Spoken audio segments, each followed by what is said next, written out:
being famous or being a public figure, it does lend itself to things that are a little more uncomfortable, but really it's just at a bigger magnitude. We go through the same exact things to different extremes sometimes, but I feel like a lot of the things that people go through in their real life, I go through in my real life in front of the world, sometimes a lot more than I would feel comfortable with. I love what I do, I really do.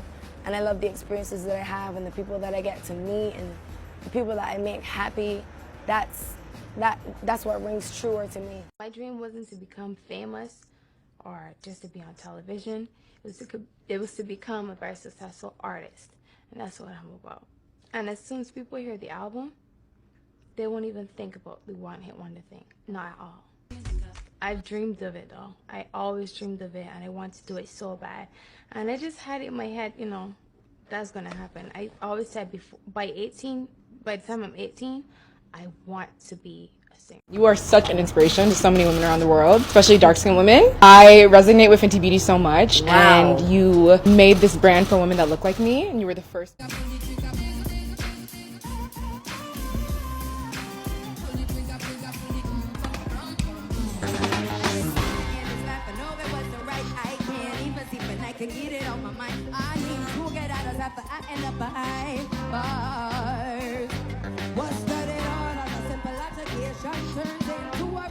Situation. Just thinking of the time that I passed, it makes me wanna cry. 'Cause I didn't mean to hurt them, but I've been somebody's son, and I took his son when I pulled out that gun. Run, papa, run, papa, run, papa, run, papa, run, papa, run, papa. What does it make you feel like to know that young girls are looking at you and saying, I can do that too? Young girls looking like you. I think that is what makes it worth it. Mm-hmm. That's what I want. That's what I work for. I want to be able to share my inspiration. I want to be able to be inspiration, and I want to be inspired by even my fans, the people who look up to me. I look up to them. And it's mutual respect that I have, because I wouldn't be here without them. Born Robin Rihanna Fenty on February 20th, 1988 in Barbados, Rihanna grew up in the modest parish of St. Michael. Her father, Ronald Fenty, battled addiction, and her parents' rocky relationship shaped much of her early emotional strength. From a young age, music was her escape. At just 15, she formed a girl group with two classmates. A chance audition with music producer Evan Rogers, who was vacationing in Barbados, changed her life forever.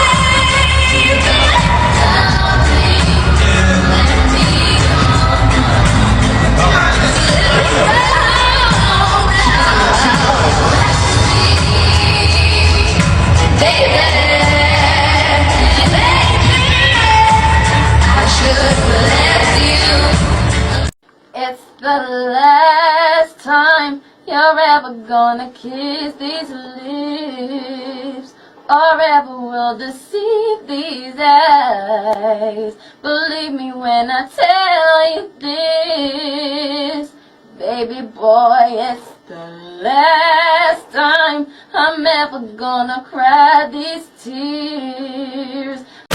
Barbados is not an island that gets spoken about a lot. Right. So how could you describe your lifestyle before this all happened in Barbados? Let me see. Barbados is a very small island. It's a dot on the globe, literally a dot, and it is very peaceful.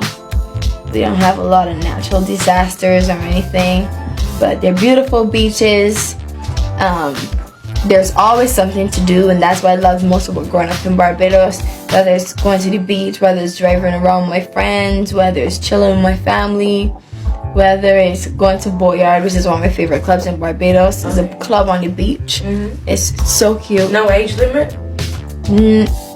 kind of, not really, but as long as you look a certain age. Okay. If you look 12, they're obviously not gonna let you come in because that won't be responsible to them. Yeah. But if you are 12 and you look 16, it's okay. But yeah, I had a lot of fun growing up in Barbados. Yeah.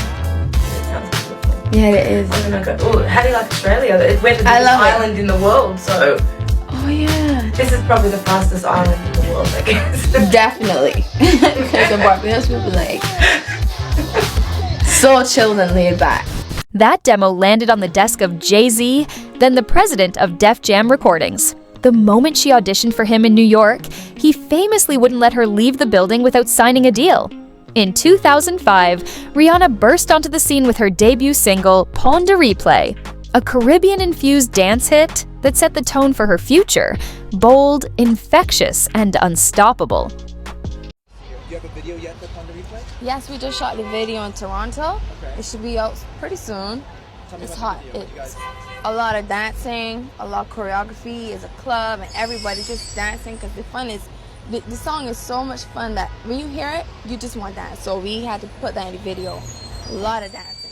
Tell me what happened in the video. Like, is it you just walk into a club and people are dancing, or is there a guy after you, or are you after a guy? Like, what's No, it's a message to the DJ. We telling the DJ, turn up the song. There's the lyrics in the song. We turn up the music, like, so everybody just dancing, and the more he turns it up, the more we dance, and the more crowded the dance floor gets.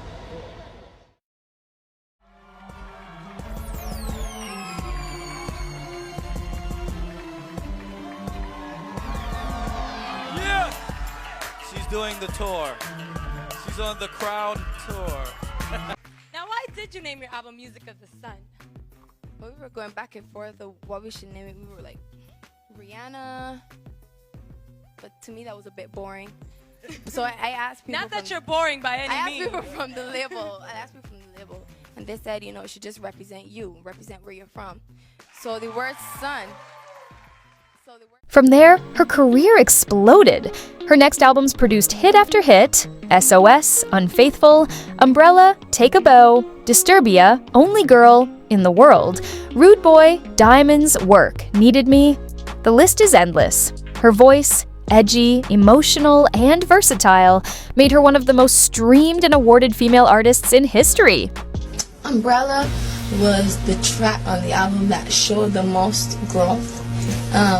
It showed a new direction, and all of the things that we wanted to show people about me, you know, we want to show them we have a new sound, with a lot of growth, a new person, and it was a kind of song that you don't really hear out there, you know. You don't know if it's R&B, you don't know, people don't know how to label Umbrella, and that's the great thing about the album, because there's so many different influences that you don't know how to categorize it, and Umbrella was one of those ones that can't get out of people's heads. You know, it's very catchy, and I love that song, so we put it out. Well, I actually didn't choose Jay-Z. Jay-Z, we didn't think of a collaboration on this song. The song, we just recorded it because we loved it, and after he heard it, he wanted to get on it, and he surprised me with the collaboration. Just one day he played it, and I flipped out, and everyone fell in love with it from there, and we just put it out after that.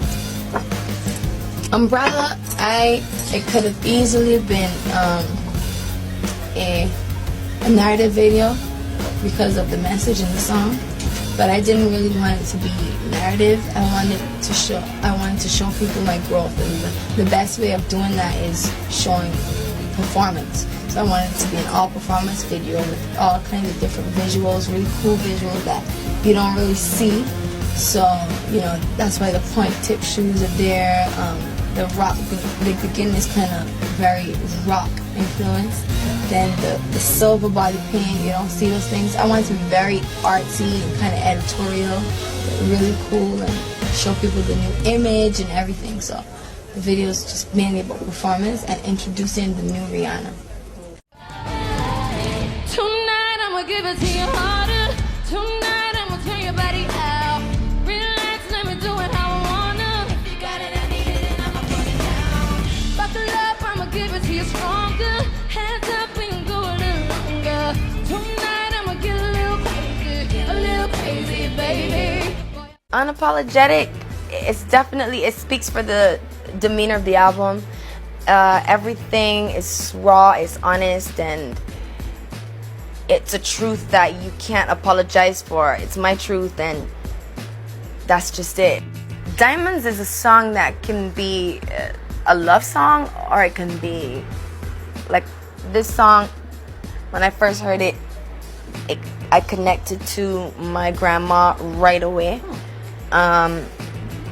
You know, because we like to believe that the stars are our angels looking down on us and shining on us, and that took me right there. But it's also a beautiful love song, and it can definitely work like that. As a matter of fact, it works pretty well in that way. There are some days I wake up and it's like I want to hide sometimes. Like, just, is there one island where there's no paparazzi, like where nobody gives a shit? Like, is there one place like that? And I think about that a lot because, you know, especially when I was making Unapologetic, I would go to the studio every day and paparazzi would follow me from my house to the studio, to eat, to studio, back to my house, and they hung out there until 5, 6 o'clock in the morning and came back to meet me at my house the next day to go back to the studio. And after a while, it felt like it was too much. I wanted to just work and focus on my work, and not have to deal with this. By the early 2000s and 10s, Rihanna had transformed into a full-fledged fashion and pop culture icon.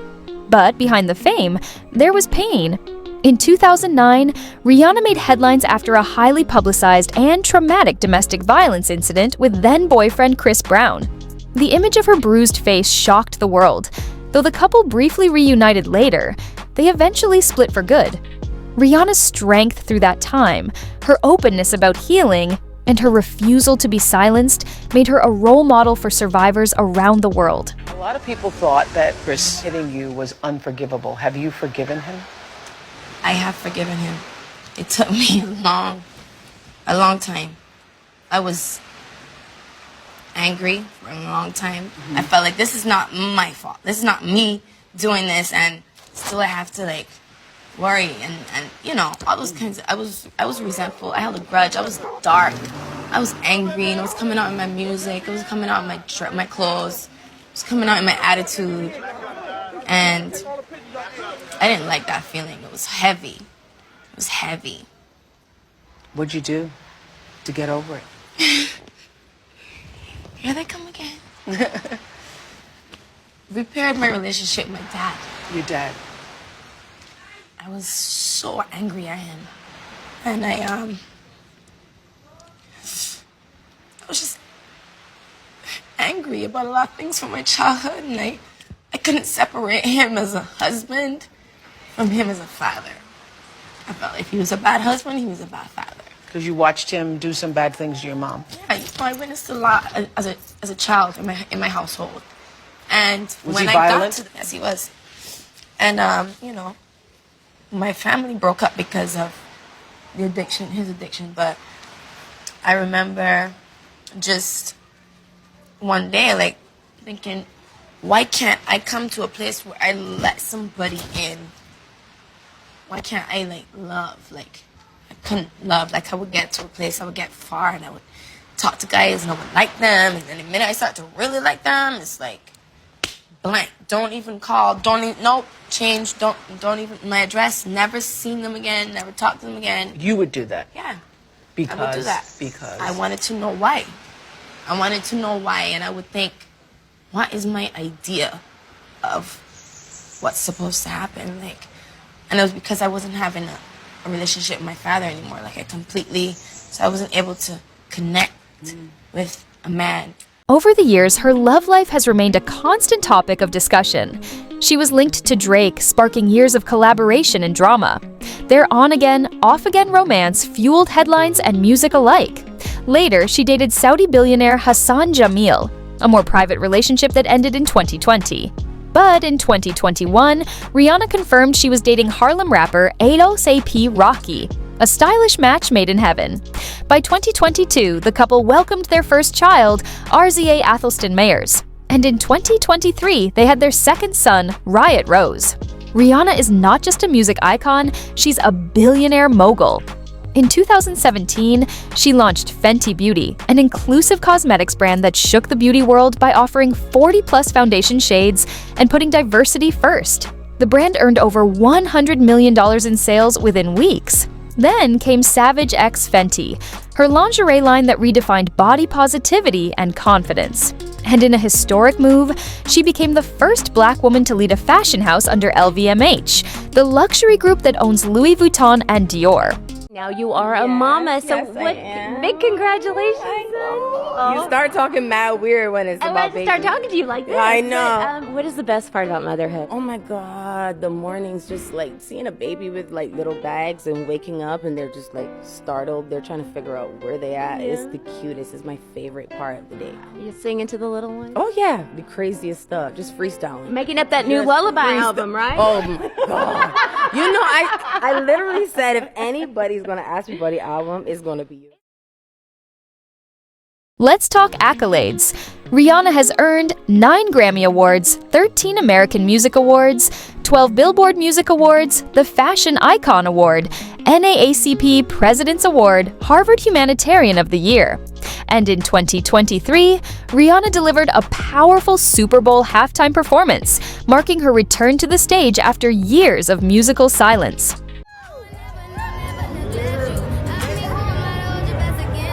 Oh yeah, we did that.